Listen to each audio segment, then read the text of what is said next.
그러면 시작하겠습니다. 저희 늘 그렇지만 지난주에 보고 이번 주에 또 보면 그동안 제가 뭐 했는지 다 잊어버리죠. 그러니까 저희가 한 학기 동안 무엇을 하고 있었는지에 대해서 한번 말씀드려 볼게요. 처음에 제가 여러 가지 전체적인 HCI에 대해서 소개를 드렸었고요. 그리고 HCI에서 일반적으로 통용되는 띠어리나 프린서플들에 대해서도 설명드렸어요. 그리고 나서 제가 인터랙션 스타일에 대해서 쭉 말씀드렸었는데 이런 인터랙션 스타일들이 있었어요. 그냥 뭔지 한 번씩 생각해 보시면 좋을 것 같아요. 다이렉트 매니플레이션 기억나세요? 위지위기라고 제가 불렀죠. 막 시험 문제도 냈잖아요. 저기 막 빈칸 만들어서. 그리고 조금 클래시컬 인터페이스라고 할 수 있는 메뉴 셀렉션, 폼 필인, 앤 다이얼로그 박스들이 있었어요. 그리고 조금 더 랭귀지와 관련되어 있는 것들, 즉 커맨드나 내이처 랭귀지를 위해서 인터랙션 스타일이 어떻게 디자인될 수 있는지에 대해서 설명드렸었고요. 또 새로운 인터랙션 디바이스가 어떤 게 있는지에 대해서 말씀드렸습니다. 그리고 나서 조금 더 소셜한 입장에서 봤을 때 컬래버레이션이나 소셜 미디어 파티시페이션이 인터랙션을 위해서 어떻게 쓸 수 있는지에 대해서 설명드렸어요. 이러한 내용들은 전체적으로 인터랙션 스타일이라는 말로 포괄될 수 있을 것 같고요. 그 다음부터 제가 지난주부터 설명드리기 시작한 이슈가 디자인 이슈들이었어요. 지난주에 제가 말씀드렸던 얘기는 Quality of Service, 서비스의 퀄리티가 어떤 식으로 결정이 되는지, 그리고 인포메이션 서치와 관련해서 어떤 이슈들이 있는지에 대해서 지난 시간에 말씀드렸고요. 오늘 이야기는 한 가지예요. 인포메이션 비주얼라이제이션. 사실 제가 이거 인포메이션 비주얼라이제이션 얘기만 가지고 한 시간이 다 될까 조금 걱정이 됐는데 이 다음 얘기가 너무 길어서 이 다음 얘기까지 같이 붙일 수가 없더라고요. 그래서 조금 천천히 하면서 최대한 인포메이션 비주얼라이제이션에 대해서 말씀드려 볼게요. 시간이 조금 나오면 할 수 없고요. 자, 그래서 저희가 지금 오늘 할 얘기는 챕터 14예요. 챕터 14고 챕터 14의 타이틀은 인포메이션 비주얼라이제이션이에요. 여러분 인포메이션이 뭔지 알죠? 정보죠? 비주얼라이제이션이 뭔지 알죠? 시각화죠? 그냥 한글로 풀어보면 정보를 시각화한다. 혹시 인포메이션 비주얼라이제이션이라는 용어를 옛날에도 들어본 것 같으세요? 왠지 느낌이 최근에 들어본 것 같다는 생각이 들지 않으세요? 사실은 정보의 시각화가 이렇게 저희 이슈가 된 게 그렇게 오래된 것 같진 않아요. 제 기억으로도. 즉, 정보의 시각화라는 분야 자체가 최근에 데이터의 양이 많아지고 여러 사람들이 미디어를 통해서 인포메이션을 접하면서 사실은 정보의 시각화가 최근에 이슈가 됐죠. 따라서 같은 이유로 정보의 시각화가 그렇게 잘 체계화됐다고 보기는 어렵지 않을까 저는 개인적으로 생각해요. 하지만 현재 시점에서 정보의 시각화와 관련해서 제가 드릴 수 있는 여러 가지 말씀들에 대해서 챕터 14에서 말씀드리겠습니다. 자, 챕터 14 인포메이션 비주얼라이제이션의 내용으로는 인트로덕션을 먼저 드릴 거고요. 그리고 데이터 타입 바이 태스크 탁소노미, 그러니까 태스크 분류하기에 따라서 데이터 타입이 어떻게 정의될 수 있는지에 대해서 말씀드리겠습니다. 또한 인포메이션 비주얼라이제이션과 관련해서 현재 아카데미아나 인더스트리 쪽에 있는 챌린지들이 뭐가 있는지에 대해서까지 말씀드리도록 하겠습니다. 자, 우리 이거 한번 천천히 읽어볼까요? A picture is worth a thousand words. 한글로 뭘까요? 백문이 불여일견. 맞죠? 자, 안 틀렸죠? 네, 다행이다. 아무튼 백문이 불여일견이죠. 그 말은 뭐예요? 사실은 한글에도 있고 영어에도 속담이 있는 것처럼 우리가 100번 듣는 것보다 한 번 보는 게 더 낫죠. 그 말은 왜 그래요? 사람은 그만큼 비주얼하게 뭔가 이렇게 보고 비주얼한 데 약하죠. 즉 비주얼하게 끌리는 것을 살아있는데 비주얼한 거에서부터 대단히 많은 정보를 의존하고 있어요. 즉 information visualization이란 can be defined as the use of interactive visual representation of abstract data to amplify cognition. 즉 abstract한, 즉 추상화된 형태의 데이터를 인터랙티브하게, 인터랙티브하고 비주얼하게 나타내는 게 사실은 인포메이션 비주얼라이제이션의 핵심이에요. 뒤에 한마디 더 있죠.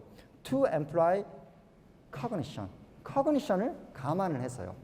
즉 정보의 시각화를 위해서 여러분들은 이렇게 할 수 있어요. 엑셀을 가로를 1000, 세로를 1000인 엑셀을 만든 다음에 그 엑셀에다 칸을 다 채울 수 있어요. 그러면 그런 엑셀을 한번 보신 적 있으실 것 같아요. 그런 엑셀을 화면에서 큰 화면에다 띄워놓고 아 이게 정보 맞죠?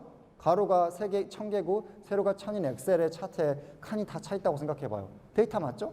또 화면에 띄웠으니까 비주얼라이제이션 맞아요. 즉 인포메이션 비주얼라이제이션이에요. 하지만 그런 인포메이션 비주얼라이제이션을 가지고 잘된 인포메이션 비주얼라이제이션이라고 여러분들은 생각하지 않을 거예요. 왜 그래요? 사람이 가지고 있는 커그니션을 전혀 감안하지 않기 때문에. 여러분이 이제 HCI 수업을 그래도 몇 주 이상 들어서 사람이 가지고 있는 커그니션을 감안을 해서 정보를 시각화해야 한다는 생각을 어느 정도 하실 것 같아요. 즉 1000x1000짜리 매트릭스를 화면에 뿌려주는 것이 좋은 정보의 시각화가 아닌 이유는 사람은 그러한 정보를 한꺼번에 받아들이지 못해요. 따라서 여러분은 어떤 형태로든 간에 사람들이 받아들일 수 있는 형태로 정보를 재가공해서 보여줘야 해요. 또한 사람들이 받아들이는 형태로 정보를 재가공하면서 보여주면서 어쩔 수 없이 여러분의 의도 내지는 정보 제공자의 의도가 들어갈 수밖에 없죠. 그 정보 제공자의 의도가 정보를 보는 사람들한테 적용이 되면 사실은 의도를 따라서 잘된 정보의 시각화라고 할 수 있죠. 물론 정보를 나쁘게 왜곡하면 안 되지만 즉 의도를 가지고 사람들이 받아들일 수 있는 인지적 능력을 고려해서 정보를 시각화하는 게 잘된 인포메이션 비주얼라이제이션이라고 생각할 수 있을 것 같아요. 학문적으로 abstract characteristic of data is what distinguishes the information visualization from scientific visualization. 인포메이션 비주얼라이제이션은 약간 scientific visualization과 구별이 돼요. 즉 information visualization은 categorical variable and the discovery of the pattern, trend, cluster, outlier, and the gap. 정보의 시각화는 일반적으로 categorized variable을 뭔가 이렇게 패턴을 찾아낸다든가 아니면 트렌드를 보여준다든가 아니면 분류를 해서 클러스터링을 한다든가 아니면 아웃라이어를 보여준다든가 이런 목적으로 일반적으로 인포메이션 비주얼라이제이션을 써요. 사이언티픽 비주얼라이제이션은 컨티뉴어스 베어리어블이고 볼륨 데이터고 서피스 데이터인 경우 즉 사이언티픽 비주얼라이제이션이 상대적으로 정확한 사실을 보여주고자 한다면 인포메이션 비주얼라이제이션은 무언가 내용을 의도에 맞게 즉 보는 사람들한테 잘 전달해 줄 때 또한 전달하는 패턴이라든가 트렌드라든가 클러스터를 잘 전달해 주는 게 조금 더 인포메이션 비주얼라이제이션의 역할에 맞게 수행한 거라고 할 수 있을 것 같아요. Information visualization provide compact graphical presentation and the user interface for interactive manipulating large number of items, possibly extracting from the far large data set. 또한 정보의 시각화가 최근 대단히 중요한 이유는 뭐예요? 정보의 양이 엄청나게 늘어났죠. 밀리언 오브 데이터죠. 예전에는 1000x1000짜리 엑셀로 무언가를 보여줄 수 있었다면 여러분들이 하고자 하는 어떤 일은 1000x1000짜리 엑셀로도 화면에 띄울 수 없는 일일 가능성이 대단히 높아요. 따라서 어떤 형태로든 간에 정보를 가공하고 정보를 가공한 후에 사람들의 인지 능력을 감안해서 정보를 보여주는 것이 필요하게 돼요. 자, sometimes we call information visualization like a visual data mining. 자, 여러분 데이터 마이닝이라는 말 알죠? 데이터 말 그대로 정보고요. 마이닝 캐내는 거죠. 이렇게 광산에서 뭐를 캐내는 거를 보고 마이닝이라고 하죠. 여러분 마인크래프트라는 게임 있죠. 어쨌거나 비주얼 데이터 마이닝, 즉 데이터 마이닝, 데이터를 가지고 무언가를 캐내고 나서 그걸 비주얼하게 보여준다는 측면에서 사실은 인포메이션 비주얼라이제이션은 어떤 면에서 비주얼 데이터 마이닝이라고 부를 수도 있어요. It uses the enormous visual bandwidth and the remarkable human perception system to enable user to make the discovery, take decision, or propose to explain about the pattern, group of the item, or individual item. 즉, 정보의 시각화를 잘 하려고 하는 이유는 뭐예요? 보는 사람들에게 무언가를 발견하도록 하게 하거나 아니면 보는 사람들이 디시전을 내리키는데 도움을 주거나 아니면 무언가를 설명하고 싶거나 아니면 아이템을 그룹핑하고 싶거나 이런 걸 위해서 사실은 정보의 시각화가 필요하죠. 자, 비주얼 인포메이션 티킹 멘트리. 이거 멘트리가 뭐냐면 힌두교에 나오는 그런 주문 같은 거예요. 뭐 이런 거 있잖아요. 뭐 제가 힌두교를 잘 몰라서 그냥 불교 생각을 하면 바라나나 이런 거 있잖아요. 그런 식의 주문 같은 거예요. 그 말은 무슨 말이에요? 꼭 외워야 된다는 얘기죠. 무슨 말인지 알겠죠? 정보의 시각화를 위해서 제가 5번을 반복해서 써놓은 저건 꼭 외워두세요. 뭐 같은 용어로 당연히 저기 왠지 느낌이 이렇죠? 여기다 왠지 어딘가에 빈칸이 있어가지고 기말고사에 나올 것 같은 느낌이 들죠? 모르겠어요. 제가 낼지 안 낼지 제 마음을 저도 잘 몰라서. 자, 정보의 시각화를 위해서 여러분들이 기억해야 하는 주문이에요. 제가 5번 천천히 읽어볼게요. Overview first, zoom and filter, then detail on demand. Overview first, zoom and filter, then detail on demand. Overview first, zoom and filter, then detail on demand. Overview first, zoom and filter, then detail on demand. Overview first, zoom and filter, then Detail on Demand. 5번 읽었는데 이제 외웠죠? 이거 틀리는 사람 있나 한번 봐볼게요 나중에. 자, 정보의 시각화를 위해서 여러분들이 생각해야 되는 가장 중요한 얘기는 이거예요. Over first. 여러분들이 무언가를 정보를 시각화하고자 한다면 내지는 여러분들이 유저 입장에서 정보를 본다면 대부분의 사람들은 첫 번째로 오버뷰를 보고 싶어 해요. 디테일을 보고 싶어 하지 않아요. 따라서 여러분들이 무언가를 정보를 시각한다면 첫 번째 보여줘야 되는 인포메이션은 오버뷰예요. 전체적인 아웃라인이 어떻게 되는지를 보여줘야 돼요. 두 번째로 많은 사람들은 오버뷰를 본 다음에는 어느 한 부분을 중점적으로 보고 싶어 해요. 또한 많은 경우에 어떤 내용은 날리고 나머지를 보고 싶어 해요. 즉, 줌 앤 필터가 대부분의 사람들이 정보의 시각화를 위해서 두 번째로 원하는 바예요. 자, 이제 오버뷰도 알았고 자기가 원하는 정보를 줌 앤 필터 할 수도 있었어요. 그 다음으로 하고 싶은 건 뭐겠어요? 세부적인 것, 즉 내가 깊이 알고 싶은 부분을 자세히 알고 싶을 거예요. 그게 뭐예요? 디테일 온 디맨드죠. 즉 무언가 정보를 시각화할 때 여러분들이 생각해야 되는 것은 내가 어떻게 오버뷰를 먼저 보여주고 이러한 오버뷰 내용 안에서 정보를 어떻게 필터링하고 줌인할 수 있게 할지, 또한 필요한 경우 유저의 리퀘스트가 있으면 디테일을 보여줄 수 있도록 정보를 시각화하는 게 정보의 시각화 관련해서 여러분들이 꼭 가져가야 할 테이크홈 메시지인 것 같아요. 자, 제가 이런 말을 했다 그러면 여러분들이 믿으시나요? 저를 믿으시나요? 잘 모르겠어요. 제가 이런 말을 했으면 물론 저를 믿으시는 분도 있고 안 믿으시는 분도 있으실 것 같으니까 저만 이런 말을 하는 건 아니죠. 이건 이제 제가 정보의 시각화가 잘 된 예제를 여러 가지를 보여드릴 거예요. 이건 최근에 테드에 나왔던 얘기고요. 한번 보여드릴게요. 이분이 하고 싶은 일은 전 세계에 돌아다니는 인터넷에 들어가는 여러분들이 SNS나 트위터나 이런 글과 그림들 있잖아요. 그걸 가지고 사람들이 느끼는 이모션을 검색할 수 있는 서치 엔진을 만들고 싶은 거예요. 예를 들면 한국에서 특정 일에 뭐 이렇게 날씨가 흐리면 사람들이 느끼는 전체적인 이모션이 무엇인가, 내지는 한국에서 특정 일에 뭐 어떤 날에 예를 들면 미국에서 특정 날에 뭐 독립기념일에 사람들이 전체적으로 느끼는 이모션이 무엇인지, 또한 필요한 경우에 디테일까지 보여주고 싶은 게 이분의 생각이에요. 한 번 더 보여드리고 나서 제가 구체적인 프로그램에 대해서 조금 더 보여드릴게요. 일단 닷들이 쭉 돌아다니고 있죠. 그리고 나서 자기가 원하는 곳에 가면 닷들이 따라와요. 그리고 내가 무언가를 누르면 실제로 그 메시지를 보여요. I feel I have to express. 그러니까 트위터의 실제 메시지예요. 이거를 만약에 성별별로 한다든가 아니면 어떤 특정한 감정, 뭐 해피면 해피, 새드면 새드 이런 식으로 구별할 수 있게 만들었어요. 그러니까 여러분이 앞에서 제가 보여드렸던 오버뷰 퍼스트, 줌 앤 필터를 보여주고 있는 거예요. 만약 필요하다면 여자별로 브레이크 다운 됐고요. 20대 여자가 느끼는 감정들을 쭉 모아서 다시 보여주고 있는 거예요. 또 특정 감정, 뭐 해피라든가 이런 해피와 같은 감정들만 쭉 나와 있고 필요하면 또 다시 뭐 필터링을 또 할 수도 있어요. 또 만약에 필요한 경우 이 감정이 무엇인지 실제 메시지를 보고 싶어요. I have a call to next week, but I'm not worried about 블라블라 뭐 이런 식으로 SNS 실제 메시지를 보여주는 거예요. 필요한 경우에. 아마 보시면 아시겠지만 이게 아까 보여드렸던 주문에서 디테일 온 디맨드에 해당할 것 같아요. 또 뭐 필요하면 여러 가지 방법으로 역시 마찬가지로 필터링 할 수 있고 줌할 수 있도록 만들어져 있어요. 또 그 메시지와 연결된 사진들도 보여주는 거죠. 보시면 아시겠지만 이게 디테일 온 디맨드죠. 그러니까 무언가를 시각화할 때 여러분들이 그냥 이렇게 단순히 이렇게 잘 예쁘게 보여줘야겠다 이렇게 생각하지 마시고 앞에서 보여드렸던 그런 세 가지 흐름으로 생각을 하시면 실제로 훨씬 더 무언가를 시각화하는 프로그램을 만들기에 조금 더 용이하실 거예요. 지금은 다 전부 디테일 온 디맨드에 해당한 얘기일 것 같아요. 즉 어떤 특정한 메시지에 가면 실제 사람들이 어떤 식의 사진을 띄우는지 어떤 식의 메시지가 있는지를 보여주는 거예요. 자, 그러면 제가 이제 일단 큰 그림에서는 제가 먼저 여러분한테 말씀드렸어요. Overview first, Zoom and Filter, and Detail on Demand. 즉 무언가를 여러분들이 프로그램 짜실 때 내지는 소프트웨어를 제작하실 때 비주얼라이제이션을 원한다면 다음과 같은 큰 그림을 그려보자고 먼저 말씀드렸어요. 그러면 실제 비주얼라이제이션을 위한 데이터 타입과 태스크에는 어떤 게 있는지 한번 생각해 볼게요. 여러분들이 생각할 수 있는 데이터 타입이 뭐가 있는지 모르겠지만 먼저 한번 제가 떠올려 볼게요.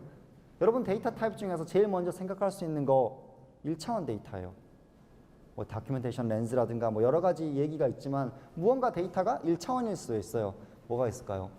예를 들면 여러분들의 진 데이터, 아데닌, 구아닌, 시토신, 티민 중에 하나죠. 그것들을 시퀀셜하게 쭉 보여주는 거죠. 즉 여러분 시퀀셜하게 아데닌인지 시토신, 아데닌, 시토신, 티민, 아데닌, 시토신, 티민 이런 식으로 진 데이터들을 쭉 보여줄 수 있죠. 이런 데이터들은 1차원 데이터라고 볼 수 있죠. 또 2차원 데이터도 여러분들이 아마 핸들링할 가능성이 높아요. 2차원 데이터, 대표적으로 뭐가 있어요? 맵 데이터는 대부분 2차원 데이터죠. X가 있고 Y가 있죠. 따라서 X, Y 축에 따라서 움직이기 때문에 맵 데이터들은 대부분 2차원 데이터예요. 또한 2차원 데이터만 있는 게 아니죠. 3차원 데이터도 있죠.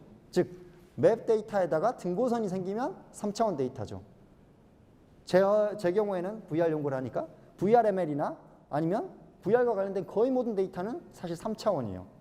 자, 3차원 데이터만 있어요. 4차원도 있고 5차원도 있고 얼마든지 차원이 많을 수 있죠. 하지만 여러분들은 4차원 넘어가면 어려워하죠.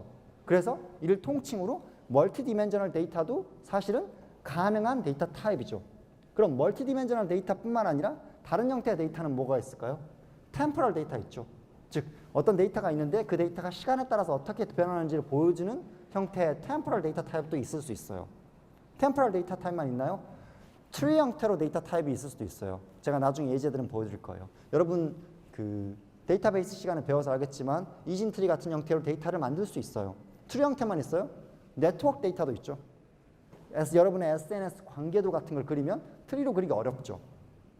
네트워크 형태로 데이터가 나올 수 있어요. 즉 실제 존재하는 데이터 타입은 원디멘저널 데이터거나 투디멘저널 데이터거나 쓰리디멘저널 데이터거나 멀티디멘저널 데이터거나 또는 템포럴 데이터가 인포메이션이 있는 템포럴 데이터거나 트리 또는 네트워크 데이터일 가능성이 대단히 높아요. 그러면 이러한 데이터 타입을 통해서 여러분들이 수행하게 될 태스크는 뭘까요? 별거 없죠? 오버뷰. 오버뷰도 필요한 태스크죠. 또 필요한 곳에 가면 줌. 역시 필요한 태스크겠죠? 원하는 정보, 원하지 않은 정보를 빼는 필터링 내지는 원하는 정보만을 걸러내는 필터링도 필요할 거고요. 필요한 경우에 디테일 인포메이션을 알 수 있는 디테일 온 디맨드도 필요할 것 같아요. 또 정보들의 관계성을 아는 릴레이트도 알아야 돼요. 히스토리 키핑 중요한 얘기죠. 익스트랙트 필요하면 일정 부분을 떼내서 다시 제공할 수 있도록 하는 태스크들이 존재할 수 있어요. 즉 인포메이션과 관련해서 내지는 인포메이션 비주얼라이제이션과 관련해서 여러분들이 생각할 수 있는 현재까지의 데이터 타입과 또한 현재까지의 태스크들은 다음과 같은 것들이 존재할 수 있어요. 이렇게 제가 얘기만 주르르 하면 여러분들이 엄청나게 지루해하죠. 그래서 쭉 보여주려고요. 원디멘저널 데이터 별거 아니고요. 이거 진 데이터예요. 진 데이터를 쭉 어떻게 시퀀셜하게 색깔별로 나타내는 거고요. 이 정도 데이터는 아마 친 적이 있을 것 같아요. 자, 원디멘저널 데이터를 꼭 시리얼하게 이렇게 연결할 필요만은 없어요. 즉 원디멘전이라고 해서 쭉 직선으로 돼 있을 거라고 생각하는 건 여러분들의 편견이에요. 원디멘저널 데이터도 서큘러하게 연결할 수 있어요. 또 많은 경우에 시작과 끝이 의미가 없는 데이터들이 있어요. 따라서 원디멘저널 데이터 이렇게 서큘러하게 연결해도 마찬가지로 여전히 원디멘전이에요. 단지 서큘러하게 하는 라인이 디멘전일 뿐이에요. 즉 이 라인의 하나하나가 하나의 데이터인 거죠. 또한 이거 왠지 어디서 많이 본 것 같지 않으세요? 여러분 요즘 정보 시각화 내지는 빅데이터 하시는 분들이 흔히 보여드리는 그림인데 혹시 이런 그림 보신 적 있으세요? 아마 보신 적 있으실 것 같아요. 이거 별거 아니에요. 툴이 이렇게 만들어져요. 이거 데이터 타입 한번 생각해 보면 뭐예요? 원디멘저널 데이터죠. 즉 무슨 말이에요? 인터넷 웹에 돌아다니는 어떤 단어의 빈도수를 세는 거예요. 그래서 빈도수가 많으면 글자를 크게 보여주고 빈도수가 적으면 글자를 작게 보여주는 거죠. 예를 들어서 데이터라는 단어가 어느 공간에서 1000번 쓰였어요. 그리고 유저라는 단어가 어느 공간에서 700번 쓰였어요. 그러면 데이터는 1000번 쓰였고 유저는 700번 쓰였고 뭐는 몇 번 쓰였고 뭐는 몇 번 쓰였고 이렇게 엑셀로 나타날 수 있죠. 하지만 그렇게 보여주면 사람들이 비주얼리하게 어필링하다고 느끼지 않기 때문에 그 크기에 해당하는 것을 글자의 사이즈로 매핑하고 이를 랜덤하게 배치했을 뿐이죠. 즉 그냥 화면에 쭉 보여주면 엑셀로 보여주면 되는 데이터를 다음과 같은 비주얼 레프리젠테이션 방법을 이용해서 보여주었을 뿐이죠. 여전히 이건 원디멘저널 데이터예요. 왜요? 데이터의 사이즈밖에 인포메이션의 축이 없어요. 그렇죠? 두 번째, 투디멘저널 데이터. 얼마 전에 선거가 있었죠. 한국에. 저는 특정 정당에 대해서 얘기하면 안 되는구나. 자, 보시면 아시겠지만 한국은 제가 그래서 한국 거 안 가져오고 미국 거 가져왔잖아요. 미국 얘기는 해도 되잖아요. 왼쪽이 파란색이고 오른쪽이 빨간색이죠. 이게 언제 선거냐면 예전에 버락 오바마가 대통령이 됐을 때 당시에 맥케인하고 그 대통령 선거 나왔을 때 모습이거든요. 이게 약간 저희도 비슷한데 왼쪽이 전부 다 파란색이고 오른쪽이 전부 다 빨간색이죠. 이런 식으로 즉 맵 데이터와에다가 무언가를 오버레이하는 것은 대부분 투디멘저널 데이터예요. 그렇죠? 이렇게 보여주지 않고 이걸 숫자로 보여준다고 생각해봐요. 전혀 여러분들이 생각하지 못한 결과가 나올 거예요. 월마트하고 샘스클럽에 있는 지도예요. 즉 월마트와 샘스클럽이 연도별로 어디에 스토어가 있으면서 스토어가 얼마나 급격하게 늘어나고 있는지를 사람들한테 보여주고 싶은 거죠. 메시지는 간단해요. 월마트하고 샘스클럽이 그러니까 미국 전역에 걸쳐서 엄청나게 발전을 했다는 메시지를 보여주고 싶은 거죠. 이 정보 뭐예요? 사실은 월마트와 샘스클럽의 위치죠. 위치 정보 알죠? 그게 그 스토어가 언제 열었는지 몇 년도인지 정보 알고 있죠. 그것을 같은 내용을 엑셀에다 보여줄 수 있죠. 1976년도에 어디, 1978년도에 어디, 1979년도에 어디 이런 식으로 보여줄 수 있죠. 이것도 마찬가지로 정보의 시각화일 수 있어요. 하지만 다음과 같은 방법으로 보여주면 훨씬 더 비주얼리 어필링하죠. 즉 잘된 정보의 시각화는 이런 식으로 사람들한테 정확한 메시지를 효과적으로 짧은 시간 내에 전달해주고자 하는 거죠. 2디멘셔널 데이터뿐만 아니라 저희는 3디멘셔널 데이터도 생각할 수 있어요. 뭐 3D 데이터의 예제는 제가 가상현실 예제를 많이 보여드리니까 너무 많이 보여드리진 않을게요. 하지만 간단하게 생각을 해서 맵에다가 등고선만 있어도 3디멘셔널 데이터죠. 즉 여러분들이 생각하시는 거의 대부분의 데이터들은 아마 3디멘셔널 데이터일 거예요. 이거는 조금 약간 더 다른 예제긴 한데 저게 뭐냐면 그 먹겁이라고 부르는 건데 일종의 가짜 조직이에요. 그래서 거기에 어디가 뭐 튜머가 있다든가 아니면 어디에 무언가 이렇게 종양을 제거해야 되는 종양이 있다든가 이런 식의 정보를 저기 오브젝트에다가 오버레이 하는 거죠. 이게 이제 저희 컴퓨터 그래픽스 쪽 용어로는 Augmented Reality라고 하죠. 그러니까 증강현실이라고 부르는 건데 무언가 정보를 오버레이해서 화면에 띄워줌으로써 정보를 시각화하는 거죠. 어디다가 3D 월드에다가 정보를 시각화했다는 측면에서 사실은 인포메이션 비주얼라이제이션의 일종이라고 볼 수 있어요. 또한 하지만 3차원까지의 데이터는 사실은 저희가 쉽게 생각할 수 있어요.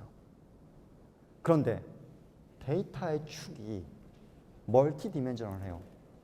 여러분 4차원에서 무언가 일어나는 일들에 대해서 머릿속에서 할 수 있어요? 필요하면 7차원, 8차원, 9차원, 10차원 이런 멀티디멘셔널하게 일어나는 어떤 정보에 대해서 시각화하는 방법은 사실 대단히 어려워요. 현재까지 그렇게 좋은 솔루션이 나와 있는 것 같지 않아요. 현재까지 가능한 유일한 방법은 이런 거예요. 디멘전이 늘어나면 여러분들이 아는 2디멘전으로 떨어뜨릴 만큼 차트의 개수를 늘리는 거예요. 쉽죠? 즉 4차원이면 2디멘전을 차트를 여러 개를 만들면 돼요. 이런 방식으로 사실은 현재 정보를 시각화하고 있어요. 즉 사람은 3차원까지의 정보를 잘 인지하기 때문에 멀티디멘전인 경우에는 차트의 개수를 늘리는 방법으로 디멘전을 떨어뜨려요. 또한 다음과 같이 멀티디멘전al 데이터는 축별로 여러 가지 형태의 데이터를 동시에 보여주는 형태로 보여줄 수 있어요. 이렇게 다 뭐 가로축으로도 만들 수도 있고 세로축으로 만들어줄 수도 있어요. 현재까지 그래서 멀티디멘셔널 데이터의 인포메이션을 잘 비주얼라이제이션하는 방법은 제가 아는 부분에서 한 이 정도인 것 같아요. 또 이건 약간 또 다음이 다르죠. 보시면 아시겠지만 가로축이 2여예요. 맨 왼쪽에 아마 글씨가 잘 안 보이실 것 같아서 맨 왼쪽에 있는 글자가 1980년대고요. 1980년대, 1990년대, 1880년대, 1890년대, 1900년대부터 쭉 가서 2007년도까지예요. 글자 보이시는 분들겠지만 뭐 파란색 글자 보면 존이고요. 위쪽에 있는 하늘색 글자 보면 제임스고요. 중간에 빨간색 글자는 제니퍼예요. 그리고 뭐 젠슨 있고요. 조슈아 오른쪽에 있고요. 뭐 조셉 있어요. 이건 뭐겠어요? 연도별로 미국에서 자주 쓰는 이름이에요. 이런 거죠. 예전에 1800년대까지에는 미국 사람들의 3분의 1은 존이었어요. 요즘 존하면 옛날 약간 올드 패션 이름인 거죠. 예를 들면 뭘까요? 한국으로 따지면 어떤 건지 잘 모르겠는데 저희 아들 이름이 건우거든요. 아들 이름이 건우예요. 그 당시에 유행하던 실장님 이름이었어요. 그러니까 드라마에 많이 나오는 실장님들이 보통 건우 뭐 이런 이름을 썼어요. 뭐 그런 걸 따라한 건 아니지만 사실은 이름이라는 게 유행이 있죠. 요즘 뭐 저희 한국으로 따지면 글쎄요, 존이 한국으로 따지면 철수쯤 되지 않을까 싶어요. 철수 요즘 모르겠어요. 이름에 따라서 좋고 선호도는 없어서 혹시 여기 진짜 철수가 있으실까 봐 제가 말씀을 저는 아무튼 제가 드릴 수 있는 말은 존은 약간 미국에서 올드 패션일 거예요. 하지만 제니퍼 이건 좀 약간 요즘 많이 쓰는 이름인 거죠. 즉 이런 식으로 정보를 시각화하면 훨씬 더 사람들한테 재밌고 쉽게 다가올 수 있죠. 또 이거는 뭐냐면 잡 보이저라는 건데 미국에서 주로 사람들이 일하는 잡의 종류를 정리한 거예요. 보시면 아시겠지만 맨 왼쪽이 1850년대고요. 맨 오른쪽이 2000년대예요. 이거 세로축은 퍼센테이지예요. 파머스예요. 농부예요. 보시면 아시겠지만 예전에는 대부분의 사람들이 농부였어요. 대부분의 사람들이 농부인데 요즘 농부가 별로 없죠. 남자만 저 가지고 정리해봤더니 마찬가지로 예전에는 대부분 일하는 사람들이 남자밖에 일하지 않았는데 요즘은 여자들이 일하는 경우도 되게 많아요. 즉, 자 퍼센테이지가 50% 정도의 여자가 분들이 일하고 있어요. 또 이게 뭐냐면 크리티컬 워커, 약간 성직자 같은 거예요. 예전에는 성직자 사람들이 대단히 적었지만 요즘은 성직자인 사람들이 되게 많아지는 것 같은 인포메이션이 있는 거죠. 즉, 인포메이션을 줌하고 필터링하는 거죠. 지금 성직자를 좀 더 자세히 보고 싶은 거예요. 전체적으로 한 5% 정도인데 남자 대 여자의 비율을 봤더니 뭐 여자는 좀 많고요. 남자는 좀 적죠. 성직자를 보니까. 또 다른 식의 정보를 찾아보고 싶고 이번엔 파머를 보고 싶어요. 파머는 예전에는 대단히 많았어요. 하지만 요즘은 그렇게 많지 않아요. 남자가 상대적으로 많고 여자가 상대적으로 적어요. 파머는, 농부는. 이 정도면 사실 대단히 잘된 인포메이션 비주얼라이제이션 프로그램의 하나라고 생각할 수 있어요. 즉, 여러분들이 무언가 소프트웨어를 디자인하고 궁극적으로는 인포메이션을 비주얼라이제이션 해야 될 수밖에 없는데 이러한 여러분들의 인포메이션 비주얼라이제이션 능력을 높이는 좋은 방법 내지는 거의 유일한 방법은 사실은 잘된 예제를 많이 보시는 거예요. 어떤 분들이 이런 대단히 많이 연결되어 있는 경우가 있죠. 즉, 만약에 싸이월드 내지는 페이스북과 관련된 네트워크들을 다음과 같은 네트워크 데이터 형태로 쭉 보여준다면 마케팅하는 입장에서 봤을 때 누가 내가 사은품을 제공해야 되는 사람인 줄 알 수 있죠. 즉, A라는 사람, 네트워크의 핵심이 되는 사람을 찾아내서 그 사람에게 정보를 제공하고 그 사람에게 사은품을 주고 그 사람에게 어드버타이징을 하면 가장 SNS의 효과를 잘 발휘할 수 있는 사람이죠. 저처럼 SNS 잘 안 하는 사람한테 해봤자 소용없죠. 즉, 네트워크 데이터로 인포메이션을 비주얼라이제이션 하고 이를 이용해서 커머셜한 이득을 얻는 것도 사실은 좋은 방법이죠. 그러면 조금 더 이제 재밌는 얘기들은 다 끝났고요. 조금 더 지루한 얘기로 다시 가볼게요. 제가 앞에서 말씀드렸죠. 여러 가지의 데이터의 타입이 있었고요. 여러 가지의 데이터의 태스크들이 있었어요. 즉, 앞에서 말씀드린 것처럼 원디멘저널 데이터거나 뭐 멀티디멘저널 데이터거나 템포럴 데이터거나 이건 여러분들이 가지고 있는 정리해야 되는 데이터의 속성이에요. 또한 여러분들이 이런 데이터를 가지고 인포메이션을 비주얼라이제이션 해서 여러분들이 만들어야 되는 펑션들은 뭐가 있는지 이거를 사실은 저희처럼 CS 전공하지 않은 사람들은 그냥 태스크라고 불러요. 저희 입장에서는 펑션이나 클래스일 수 있죠. 그러면 저희가 만들어야 되는 태스크의 펑션들은 뭐가 있을까요? 어떤 형태든 간에 첫 번째, 가장 중요한 것 중에 하나가 오버뷰 태스크예요. 즉, users can gain an overview of their entire collection. entire collection을 너무 많은 정보를 보여주지 않는 범위 내에서 사용자에게 오버뷰를 제공할 수 있는 기능이 여러분들이 생각해야 하는 베이직 태스크의 넘버 원이에요. 두 번째 뭐예요? 보시면 아시겠지만 여러 가지 예제를 보여드려서 알겠지만 필요한 경우에 줌하는 게 중요해요. 즉, 줌 태스크. users can zoom in an item of their interest. 제가 앞에서 보여드렸던 인컴의 예제를 생각을 하면 저희는 한국에 관심이 있죠. 따라서 한국 데이터를 줌해서 볼 수 있도록 하는 게 여러분들이 가져야 하는 펑션의 두 번째인 것 같아요. Filter task. User can filter out their uninterested item. 만약에 제가 앞에서 보여드렸던 여자분들의 직업의 변화를 보고 싶어요. 그러면 남자분들의 직업의 변화는 관심이 없죠. 이런 경우에는 필터링을 통해서 남자분들의 직업의 변화는 화면에서 지우고 여자분들의 직업의 변화만 보면 되는 거죠. 즉, 필터링 태스크가 필요하죠. Detail on demand task. User can select an item of the group to gather detail. 만약에 앞에서 보여드렸던 이모션 서치 엔진처럼 특정 이모션에서 사람들이 어떤 형태의 트위팅 메시지를 낳는지 내지는 어떤 형태의 그림들을 첨부하는지를 보고 싶다면 이거를 모두 다 화면에 보여줄 것이 아니라 유저가 디맨드가 있을 때에만, 즉 요청이 있을 때에만 화면에 보여주는 펑션이 필요하겠죠. Related task. Users can relate item of the group within a collection. 자, 필요한 경우에 아이템들의 관계를 보여주는 것도 사실은 대단히 중요한 펑션 중에 하나예요. History tagging. User can keep a history of the action to support undo, replay and progressive refinement. 사실은 여러분들이 어떤 프로그램을 만들 때 가장 불편한 것 중에 하나가 뭐예요? 만약에 그 프로그램의 히스토리 키핑, 아마 다른 데에서도 여러 번 나왔지만 컨트롤 G를 이용해서 이 전 단계에서 보고 싶고 내지는 제가 지금까지 어떤 과정을 했는지를 세이브할 수 없다면 대단히 불편한 기능 중에 하나일 것 같아요. 따라서 이러한 기능도 여러분들이 가져야 되는 태스크일 것 같아요. Extracting task. Users can allow extraction of the sub collection and the query of the parameter. 필요한 경우에 여러분들이 하셔야 되는 일 중에 하나는 유저들이 특정 데이터들을 모아서 그 데이터들을 가지고 다시 제공할 수 있는 재가공해서 무언가를 레프레젠테이션 할 수 있는 방법을 제공하셔야 할 필요성도 있어요. 자, 지금까지 예제는 사실 쉬웠어요. 앞으로 예제도 사실은 쉬워요. 쉽다는 건 앞으로 예제는 없어요, 사실은. 그런데 보시면 아시겠지만 제가 서두에도 말씀드린 것처럼 인포메이션 비주얼라이제이션이 그렇게 잘 확립되어 있는 것 같지 않아요. 사람들마다 다 인포메이션 비주얼라이제이션 하는 방법이 달라요. 또한 여러분들이 원한다면 인포메이션 비주얼라이제이션 할 수 있는 툴들도 많이 있어요. 하지만 표준화된 툴이 있는 것 같지도 않아요. 즉, 인포메이션 비주얼라이제이션 자체가 워낙 뉴 필드다 보니까 챌린지가 너무 많아요. 따라서 챌린지가 많다는 건 항상 그렇지만 좋기도 하고 나쁘기도 해요. 나쁜 점은 뭐예요? 하기가 어렵죠. 좋은 건 뭐예요? 여러분들이 들어가서 무언가를 해낼 수 있는 여지가 있다는 거죠.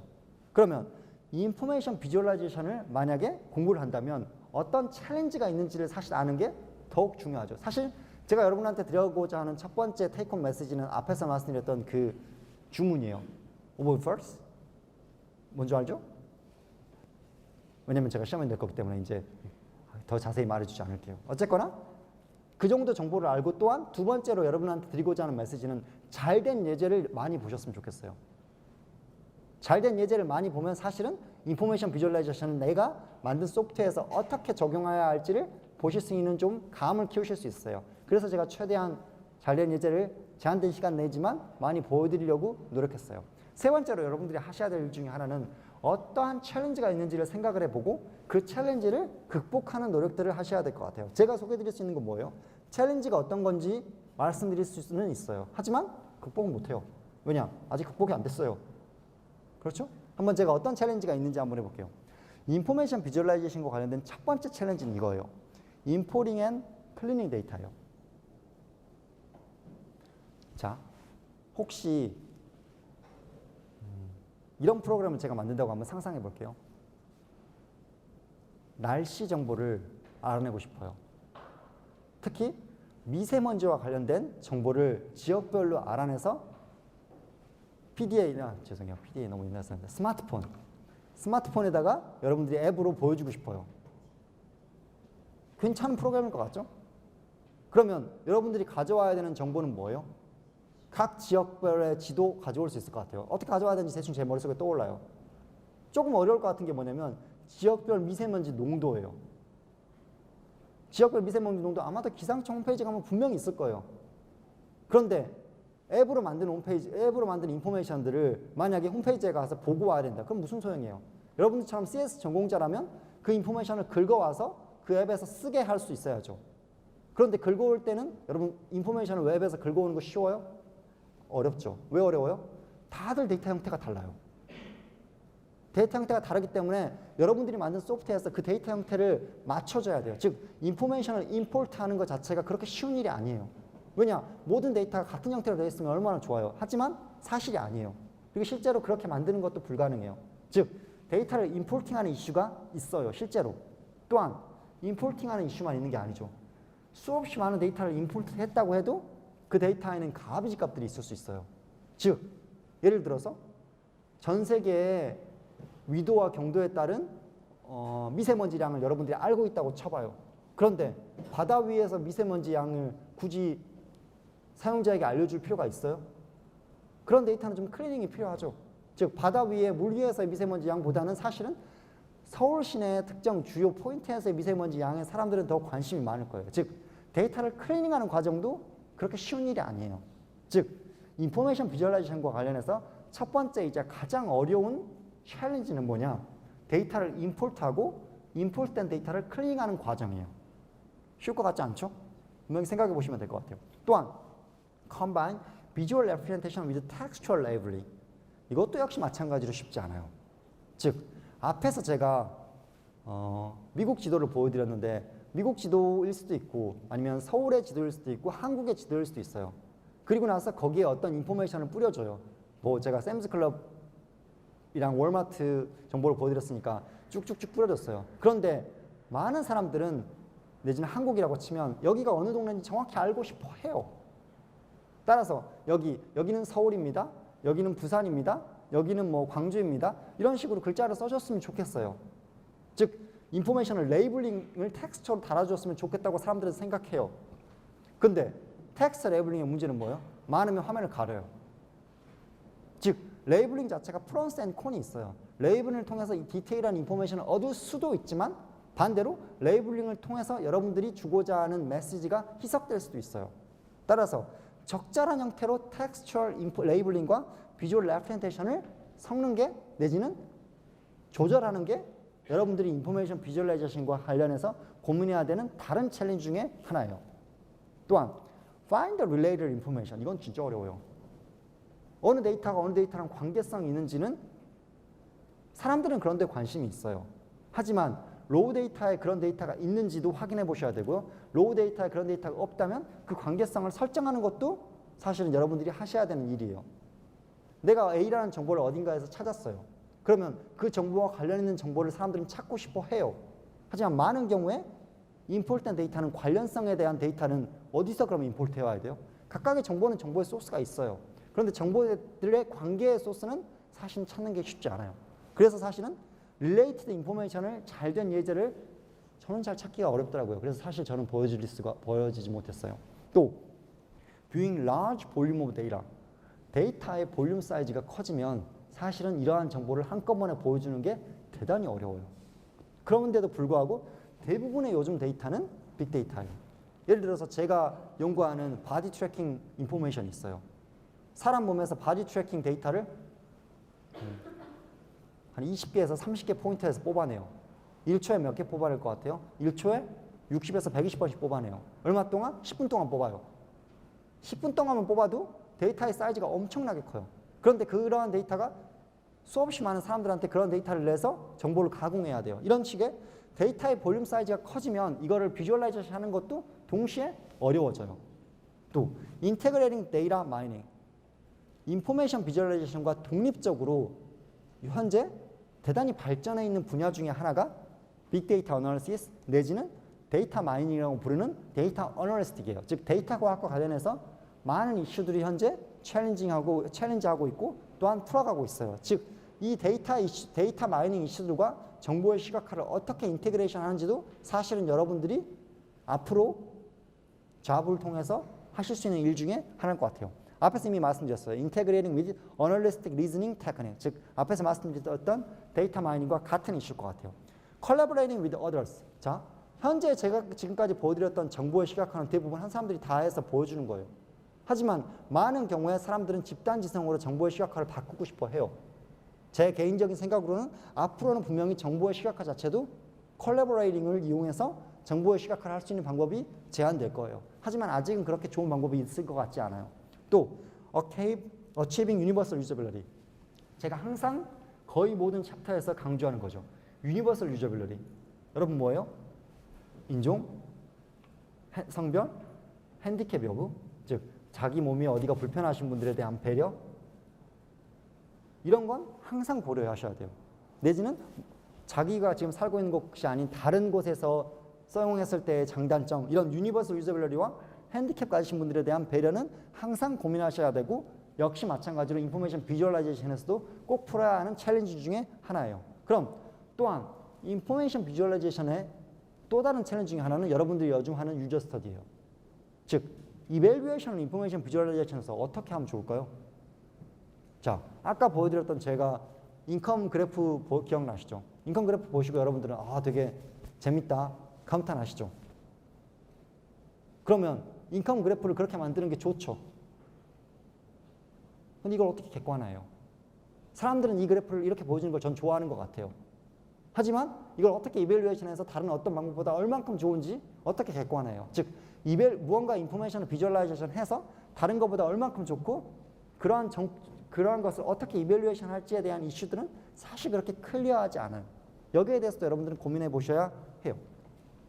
자, 한번 제가 챌린지 한번 보여드릴게요. 이 챌린지의 예제인데 Combining Visual Representation with Textual Labeling. 텍스처럴 레이블링과 비주얼 레프레젠테이션 한번 섞어봤어요. 이게 좋은지 나쁜지는 제가 판단하지 않을게요. 이게 뭐냐면 여기서 보여드리는 색깔 있잖아요. 파란색이 있고 빨간색이 있고, 즉 글자 옆에 왼쪽에 보면 색이 있어요. 파란색도 있고 하늘색도 있고 하얀색도 있어요. 이게 뭐냐면 Intensity Indicator Number of Star. 이 그림의 인텐시티가 어떤 특정 상점의 개수예요. 즉 19123이라는 어드레스, 우편 번호거든요. 미국 우편 번호. 필라델피아에 19133이라는 곳에 어떤 특정 상점이 80개 있어요. 또 340개 있고, 즉 미국 지도 중에서 필라델피아라는 좁은 곳에서 특정 상점들이 얼만큼 있는지를 보여주는 거예요. 그런데 보여주는 과정에서 어느 장소인지를 정확히 알려줘야 할 필요가 있었어요. 따라서 우편 번호를 보여줬어요. 우편 번호를 보여주려고 하니까 텍스처 레이블링을 할 수밖에 없는 거예요. 또한 양을 보여주기 위해서 색깔을 정했어요. 파란색, 짙은 파란색부터 옅은 파란색까지. 이건 분명히 정보 시각화이고 이건 분명히 정보 시각화를 텍스트 레이블링과 혼합한 거예요. 이게 잘 된 건지 안 된 건지에 대한 판단을 보류할게요. 많은 경우에 여러분들의 정보 시각화는 다음에 보시는 예제처럼 텍스트 레이블링과 섞어야 돼요. 왜냐? 텍스트 레이블링이 정보 시각화에 위해서 필요하니까. 또 볼까요? 필요한 경우에 볼륨 데이터셋이 이렇게 커요. 수없이 많은 지도에서 각 지도의 용지가 어떻게 되는지를 표현하는 거예요. 이거 무슨 정의인지 알겠어요? 쉽지 않아요. 즉 데이터의 볼륨 사이즈가 커지면 그 정보를 시각화하는 일 자체도 그렇게 간단하지 않아요. 제가 사실은 쉬운 얘기에서부터 시작해서 끝에서는 조금 챌린징한 얘기가 뭐가 있는지에 대해서 얘기했어요. 지금까지 제가 지난 시간, 이번 시간에 걸쳐서 얘기했던 부분들이 결국에는 사실은 정보를 어떻게 가공하고 정보를 어떻게 유저에게 보여줄 수 있는지 이런 디자인 이슈에 대해서 조금 더 CS 전공자 입장에 대해서 설명드렸어요. 다음 시간부터는 조금 얘기가 환기돼요. 즉 전체적으로 다른 얘기가 아마 시작될 거예요. 그러니까 다음 시간에도 다음 시간부터는 다른 얘기를 시작할게요. 예, 그럼 여기까지 하겠습니다.